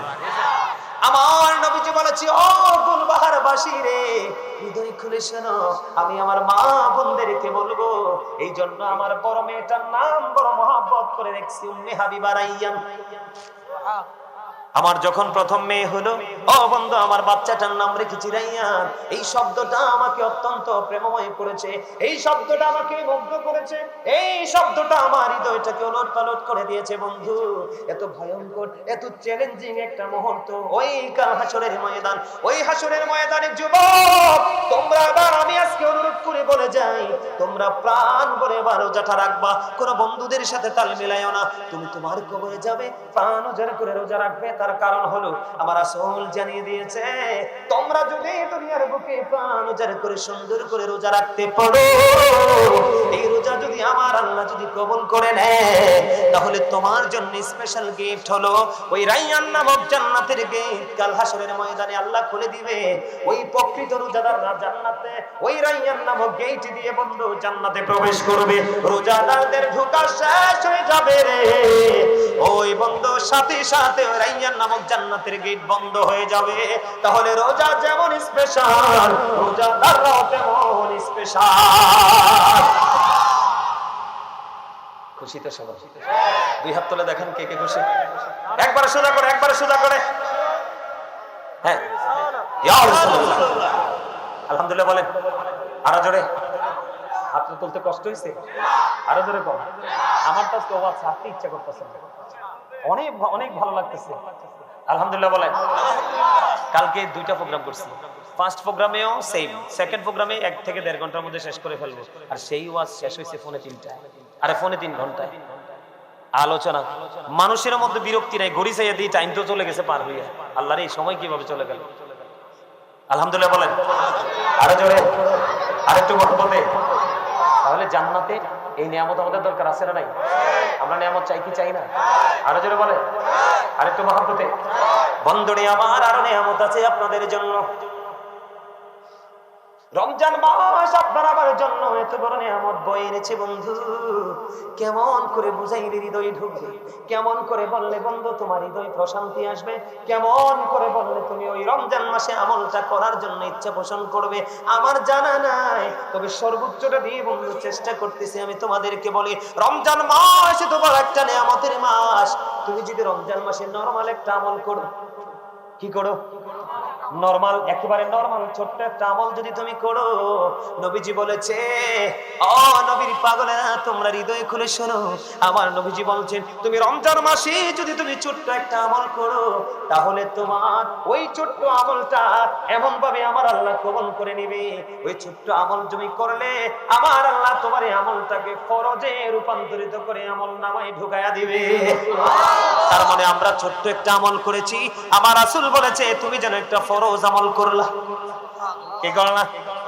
আমার রাসূল বলেছে তুমি যদি রমজান মাসে একটা ফরজ আমল করো, কয়টা? তুমি যদি রমজান মাসে একটা ফরজ আমল করো গো, তাহলে তুমি যেন 70টা ফরজ আমল করলা। আর ধরে কয় না সুবহানাল্লাহ। তার মানে एग्जांपल আপনাদেরকে আমি দেই, যেমন এক ওয়াক্তের নামাজের মধ্যে ফরজ আছে না নাই? যেমন আপনি एग्जांपल ফজরের নামাজের ফরজ পড়লেন, কি করলেন? নামাজ আমাদের উপর ফরজ না? আপনি এক ওয়াক্ত নামাজ ফজর পড়লেন, তার মানে আপনার আমল নামায় ঢুকলো 70 ওয়াক্ত ফরজের সওয়াব। আর যদি কয় না সুবহানাল্লাহ। কিন্তু যদি আপনি নমনীয় হয়ে যান, আপনি যদি সফট হয়ে যান, আপনি যদি আদবের সাথে যদি আমল করেন, নরমালি বন্ধু আপনি যদি একটা আমল করেন, তাহলে একটাই 10 গুণ বাড়ায়া দেয় আমার আল্লাহ। শুধু আখিরি নবীর উম্মতের জন্য। কিসের জন্য? আখিরি নবীর উম্মতের জন্য। আপনি যদি একটা আমল করেন, আমার আল্লাহ আপনাকে 10 গুণ বাড়ায় দিবে। কারণ তিনি আমার নবী, শুধু আমাদের নবী নয়, তিনি নবীদেরও নবী। ইমামুল মুরসালিন। বন্ধুরে আমার, আপনার আমলটা আমার আল্লাহর কাছে বেশি পছন্দ হয়ে গেল, আমার আল্লাহর কাছে বেশি ভালো লাগলো। আমার আল্লাহ বলে, হাবিব আপনি জানিয়ে দেন ওই গাজী সুলাইমান আল কাদরি আমার পাগলটা আজকে গোলবাহারের জমিনে চলে গেল, ওই পাগলটা জানিয়ে দিল আপনার আমলটা 1 থেকে 10, 10 থেকে 70, 70 থেকে 700 গুণ পর্যন্ত বাড়িয়ে দিবে। আর জোরে সুবহানাল্লাহ। আরেকটু মহব্বতে। তাহলে আপনি যদি একটা মিলাদ পড়েন 700 মিলাদের সওয়াব, একটা কোরআন তেলাওয়াত করেন বন্ধু একটা কোরআন তেলাওয়াত করেন, তাহলে আপনার একটা কোরআনে খতম যদি পড়েন 700 কোরআন খতমের সওয়াব। জোরে জোরে পড়ুন সুবহানাল্লাহ। তাহলে এই রমজানকে হাতছাড়া করা যায়নি। আমরা যাব পড়বনি। এখন আপনারা তারাবি কয় রাকাত পড়েন? সবাই কি 20 রাকাতের পক্ষে? 20 রাকাতের পক্ষে কে কে হাত তুলে দেখান। আল্লাহু আকবার, ইয়া রাসূলুল্লাহ। নামান সবাই 20 রাকাতের পক্ষে। আমি আপনাদেরকে একটা মেসেজ দেই ছোট্ট করে বন্ধু, আপনাদেরকে দেখে বলি, না দেখেও বলতে পারতাম। দেখছেন নি আপনাদের এলাকায় কত মানুষ আছে এখনো আসে নাই, কিন্তু আমার সাথে কখন ওই অনেক আগে ফোন একটা রিসিভ যে করছি ও আজ শুনতেছে তো শুনতেই আছে। আলহামদুলিল্লাহ বলেন না। বিশ্বাস করেন দৈনিক যদি 5টা প্রোগ্রামও করি আগামী 20 বছরের প্রোগ্রাম শেষ করতে পারবেন। আপনি দেখতেছিলেন তো, আমি যদি দৈনিক 5টা করে প্রোগ্রাম করি আগামী 20 বছরের প্রোগ্রাম শেষ হবে না। শুধু বাংলাদেশ না, ওই দেখেন আবার কল দিচ্ছে, উনি টেনশনে পড়ে গেছে, হুজুর কেন কাটলো, আলোচনা শুনবো। ওই দিন এই লোকটাই আরেকদিন আসছিল প্রায় 46 মিনিটের উপরে, লাস্ট টাইমে ফোন করছি 46 মিনিটের দিকে ওয়াজ শুনতেছে। শুধু দেশ না রে ভাই, এটা আপনাদের দোয়া, ভালোবাসা, মা বাবার দোয়া, মদিনাওয়ালার নেস্তের কারণ। শুধু দেশ না, দেশের বাহির থেকে যে কি পরিমাণ অফার, আপনারা আমার ফোন দেখলে অবাক হয়ে যাবেন। বিশ্বাসই করবেন না যে গাজী সুলাইমান কি আমাদের দেশের লোক কিনা। কিন্তু আমি অহংকার করি না, প্রাউড ফিল করি না। আমার জায়গা থেকে 1 ঘন্টার বেশি কেউ আলোচনা করবে না, সর্বোচ্চ 1.5 ঘন্টা। এত ব্যস্ততা, কিন্তু আমি প্রত্যেকটা প্রোগ্রামে সময় দেওয়ার চেষ্টা করি। কেন জানেন? কারণ আমি মনে করি মাহফিল আমার জীবনের শেষ মাহফিল। কারণ আজকের পরে হয়তো আমার স্টেজে নাও ওঠার সুযোগ হতে পারে। আমি প্রত্যেকটা মাহফিলকে ওইভাবে বরণ করে গ্রহণ করে আলোচনা করি। এই জন্য আপনাদের দোয়ায় হাজার হাজার ভিডিও অনলাইনে আছে, কিন্তু আমাকে নিয়ে ট্রল করার দুঃসাহস কেউ পায়। কারণ আমি সত্যি আল্লাহ রাসূলকে ভালোবাসি। ভুল হতে পারে, ভুল হওয়াটা স্বাভাবিক, ভুলের ঊর্ধ্বে তো কেউ না। কিন্তু এই ঘন্টার পর ঘন্টা আলোচনা করি, আল্লাহ আমার জবান দিয়ে এলোমেলো কথা বের করে না। আমি আল্লাহর কাছে যে শুকরিয়া জ্ঞাপন করে শেষ করতে পারবো না। সকালে বলুন না আলহামদুলিল্লাহ, আরো জোরে। বন্ধুরে আমার একটুখানি শুনেন, আমাদের দেশে রমজান মাসে তারাবি নিয়ে বিতর্ক আছে নাই? আর একটু মহব্বতে বলেন, আপনারা শুনবেন নি? إجماع الصحابة على أن التراويح 20 ركعة। সকল সাহাবায়ে কেরামের ইজমা হয়েছে। কি হয়েছে? কথা বলে না কেন? ঐক্যমত হইছে না? সকল সাহাবায়ে কেরাম, যুবক তোমাদের আমি হাত জোর করে বলছি রে যুবক, তোমরা এই দুনিয়ার কমার্শিয়াল বক্তাদের কথা শুনিও না। কেন জানো? আমার নবীজি বলে দিয়েছে কিয়ামতের পূর্বক্ষণে যতগুলো আলামত প্রকাশিত হবে, এর মধ্যে একটা আলামত হলো দুনিয়া নবী মৌলবী। মন গড়া তোমাকে খুশি করবে তোমার মতো করে, আমাকে খুশি করবে আমার মতো করে। এই বন্ধু মসজিদের সেক্রেটারি সাহেব একটা সর্বোচ্চ পাওয়ার আছে। নবীর দুশমন যদি হয় ওনার মনের ভাষা বুঝবে, কোন কথা দ্বারা ওনাকে দুর্বল করা যাবে, এই সমস্ত মৌলবী পৃথিবীতে প্রকাশিত হবে। আমার নবীজি বলেছেন দুনিয়ার লোভে পড়ে তারা ভুলভাল ফতোয়া দিয়ে সাধারণ মানুষগুলোকে পথভ্রষ্ট করে দিবে। এরা হলো কিয়ামতের আলামত। ওই সমস্ত মৌলবী থেকে তোমরা দূরে থাকো। রাসূল বলেছেন ও ইয়াকুম ও ইয়াহুম, রাসূল বলেছেন তোমরা তাদের থেকে দূরে থাকো, তাদেরকেও তোমাদের থেকে দূরে রাখো। লা ইউদিল্লুনাকুম ওয়া লা ইফতিনুনাকুম। কারণ কি? তাদের সাথে মিশলে তোমরা পথভ্রষ্ট হবে, ফিতনায় পড়বে। তারা যেন তোমাদেরকে পথভ্রষ্ট করতে না পারে, ফিতনায় ফেলতে না পারে, এই জন্য তোমরা তাদের থেকে দূরে থাকো, তাদেরকেও তোমাদের থেকে দূরে রাখো। তার কারণ হলো তাদের জবান হবে মধুর চেয়ে মিষ্টি। রাসূলের কথা আমার নয়, তাদের জবান হবে মধুর চাইতে মিষ্টি, তাদের চরিত্র হবে ফেরাউনের মতো, হিংস্রতা হবে বাঘের মতো। তাদের নামাজ দেখলে তোমরা মনে করবে তোমার নামাজ হচ্ছে না, তাদের রোজা দেখলে তোমরা মনে করবে তোমাদের রোজা তাদের রোজার কাছে একেবারে নথি। তারা এমন ভাবে কোরআন তেলাওয়াত করবে, তাদের কোরআনটা জিহ্বার হুলকুমের বাহিরে যাবে না, ভিতরে যাবে না, বাহিরে থাকবে। তার মানে তাদের কোরআন তাদের জবানে থাকবে, কোরআনটাকে শুধু তারা নিজের মনে করবে। তাদের নমুনা হলো দেখবেন মাহফিলে গেলে তাকবীর দেয় লিল্লাহি তাকবীর। তাদেরকে চেনার উপায় হলো তারা বলবে লিল্লাহি তাকবীর, জোরে জোরে কোন নাউজুবিল্লাহ। আর জোরে কোন কি তাকবীর দিবে? তাদেরকে চিনার উপায় হলো তারা লিল্লাহি তাকবীর দিবে, নারে রিসালাত তারা বলবে না। তারা বুঝে না আল্লাহু আকবার যেখানে মুহাম্মাদও সেখানে, ফরজ নামাজ যেখানে সুন্নাত নামাজও সেখানে, লা ইলাহা ইল্লাল্লাহ যেখানে মুহাম্মাদুর রাসূলুল্লাহ সেখানে। রমজান মাসের দিকে তাকিয়ে দেখেন, আপনি দিনের বেলা রোজা রাখছেন, আল্লাহ বলে হাবিব আমি দিনটা আমি আপনার ভাগে নিয়ে নিলাম, এটা ফরজ আমার জন্য, আর রাত আমি আপনার পক্ষে দিয়ে দিলাম, এটা আপনার উম্মতের জন্য। দিনের বেলা রোজা রাখা ফরজ, আর রাতের বেলা আপনি করেন সুন্নাত এবং নফল। সুন্নাত নফল মুস্তাহাব সব যায় নবীর দিকে। চিনতে পারছেননি?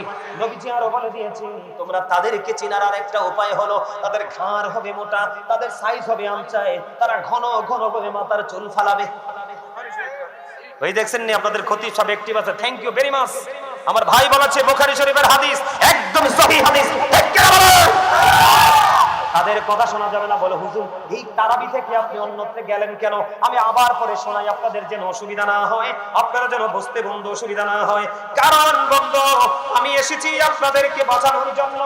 ওলামায়ে কেরামরা জানতে পেরেছে আমি যে আয়াত তেলাওয়াত করেছি, ইয়া আইয়ুহাল্লাযীনা আমানু কু আনফুসাকুম ওয়া আহলিকুম নারা, আমার আল্লাহ বলেছেন O believers save yourself and your families from the fire. আমার আল্লাহ ঈমানদারকে ডেকে বলেছে ঈমানদার তুমি নিজে জাহান্নাম থেকে বাঁচো এবং তোমার পরিবারকেও জাহান্নাম থেকে বাঁচাও। আপনারা সবাই আমার পরিবার। বলে হুজুর কেমনে? আমরা সবাই প্রাণের নবীকে ভালোবাসি, আহলে সুন্নাত ওয়াল জামাতের অন্তর্ভুক্ত। আহলে সুন্নাত ওয়াল জামাত হিসাবে নবীর প্রেমের কাতারে আপনারা সবাই আমার আপন।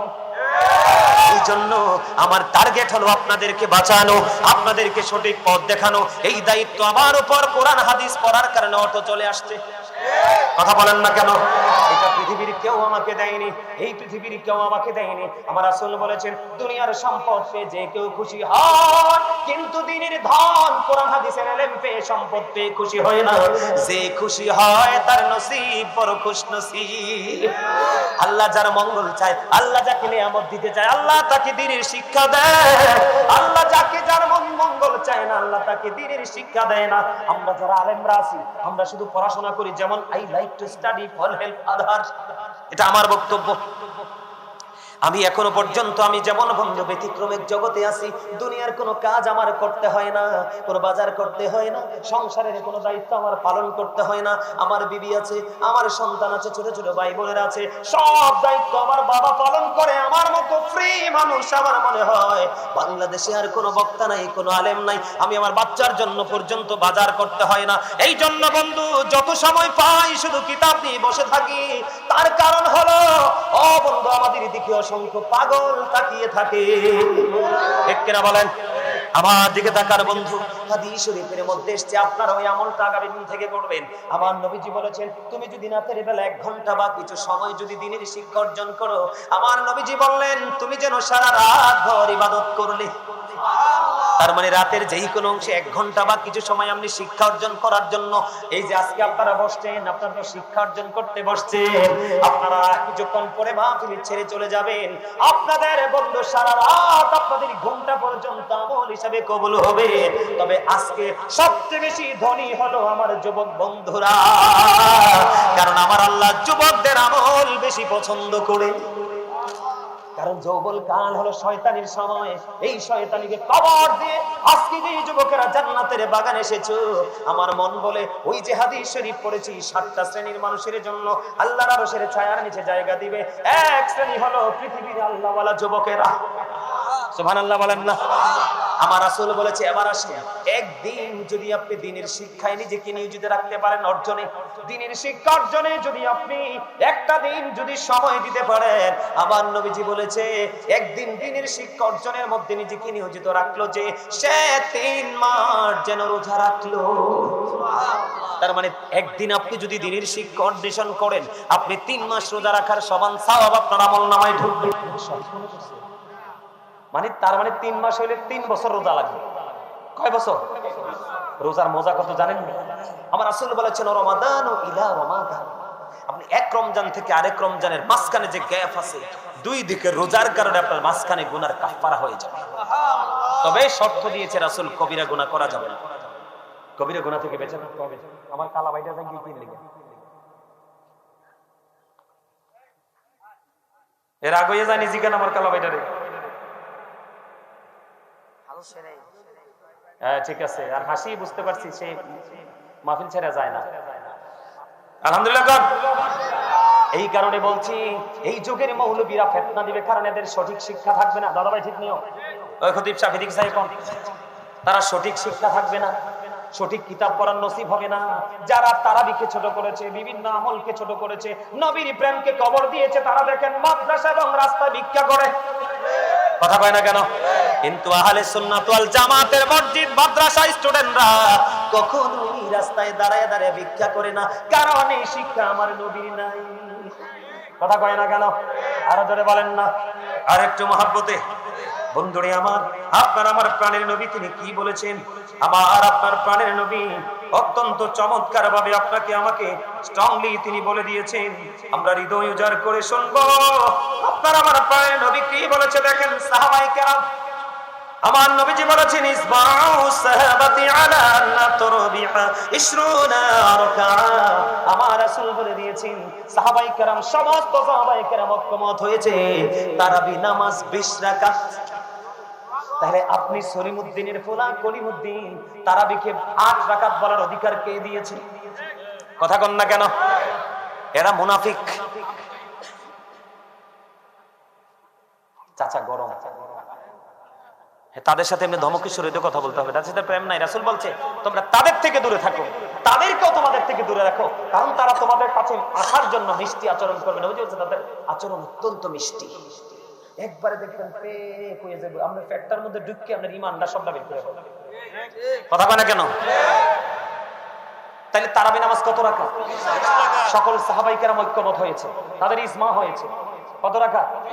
আপনারা 20 রাকাত পড়বেন তো সবাই? আমরা আমার মতো কাঠমোল্লা গাজী সুলাইমান আপনার জীবনে না থাকলে সমস্যা নাই, কিন্তু আমার রাসূলকে হারাইলে আপনার দুনিয়াও নাই আখিরাতও নাই। নবীর কথা মানা মানি তো রাসূলকে ভালোবাসা, নবীর কথাকে মূল্যায়ন করাই তো রাসূলকে ভালোবাসা। ঠিক করে বলে? তারাবি নামাজ কয় রাকাত?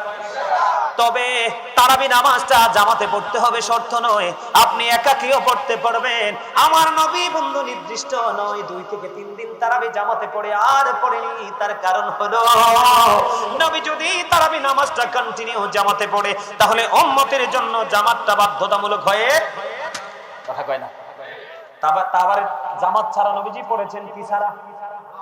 তা আপনারাও জামাতে পড়লে ভালো, এটার আর খোয়া যাবে না, বাদ যাবে না। ঠিক না বলেন? তবে আমাদের দেশে একটা মজা আছে, খতম তারাবি হয়, হাফেজ যদি বালা হয় তো কোরআন তেলাওয়াত করতে থাকছে, শুনতে তো মজাই লাগে। ঠিক না বলেন? হাফেজ কোরআন শরীফ যখন কোরআন তেলাওয়াত করবে আরাম করে শুনবেন, কারণ যিনি পড়ে ওনার 1000 সওয়াব, যিনি শুনে তার 2000। সুবহানাল্লাহ কয় না কেন? আর রমজানে তো ব্যতিক্রমী। আরো জোরে বলেন না। তাহলে কি করতে হবে? রমজান রোজা 20 রাকাত করতে হবে। সকল সাহাবায়ে কেরাম ঐক্যমত হয়েছে 20 রাকাত তারাবি। এখন সাহাবীদের মর্যাদা কেমন একটু বোঝার দরকার আছে না নাই? আমার রাসূল বন্ধু তিনি বলে দিয়েছেন ক্বালা মান সাব্বা নাবিয়া ফাকতুলুহু ওয়া মান সাব্বা সাহাবী ফাদরিবুহু। নবীকে যারা গালি দেয়, তোমরা যদি নবীর প্রেমিক হও, নবীওয়ালা হও, তাকে হত্যা করে ফেলো। ওটা হাদিস শরীফ তো, আমার বানানো কথা না তো।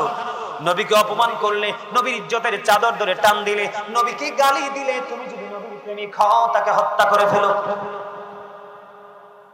ওমান সাব্বা সাহাবী ফাদরিবুহু, সাহাবায়ে কেরামকে যদি কেউ গালি দেয়, তাদের ইজ্জতের চাদর ধরে টান দেয়, গুলবাহারের যুবক, ও আমার ভাই বাবারা, নবীজি বলেছে তাদেরকে প্রহার করো, তার মানে বান্দা পিটাও। তাহলে সাহাবীর দাম আছে না নাই? আর জোরে কোন আছে না? আর নবীর অপমান কেমনে করে? নবীরে যদি কয় আমার মতো তাইলে শেষ। নবীজি আজ থেকে 1000 বছর আগে বলেছেন ক্বাল আইয়ুকুম মিসলি, তোমরা কে আছো আমার মতো? ঠিক না? আমার নবীর মতো কেউ নাই। তাহলে তুমি যদি বলো নবী তো আমার মতোই, তাহলে তুমি গুস্তাখি করেছো, তোমাকে হত্যা করা উচিত। নবীর ইজ্জতের চাদর ধরে টান দেও, কুফরি করলে আর সেই ইমানদার থাকে না। ঠিক না? ঠিক। আর যেটা বলে মহাব্বত করে বলছি বন্ধু, হৃদয় উজাড় করে আপনাদেরকে শুনতে হবে।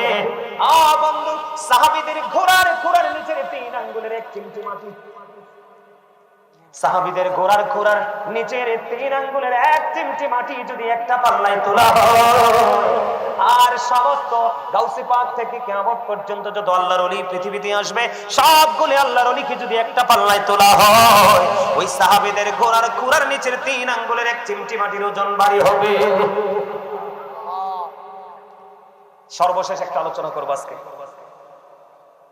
কি একটা ওয়াজ করা দরকার, আপনারা শুনলে করব। গতকালকে আমি অনেক রাত্র হয়েছে বাসায় ঢুকছি, যে সভাপতি সাহেব একটিভ আছে দুটা, এটাও একটু ওইটাও একটি। এইরকম সেক্রেটারি সভাপতি হইলে মসজিদ কখনো নষ্ট হবে না। আরো জোরে কর। আমি বিভিন্ন জায়গায় মাহফিলে দাদা ভাই যাই, ওরে বাপরে বাপ, সভাপতি এত এত মোটার মোটা, মনে আমরা 5 জনও ধরতে পারি। আসলে কোন মোটার কথা বলছি বুঝছেননি? এত ভাব, মনে রাখবেন, যার মধ্যে আছে ভাব তার মধ্যে আছে প্রকৃত প্রেমের অভাব।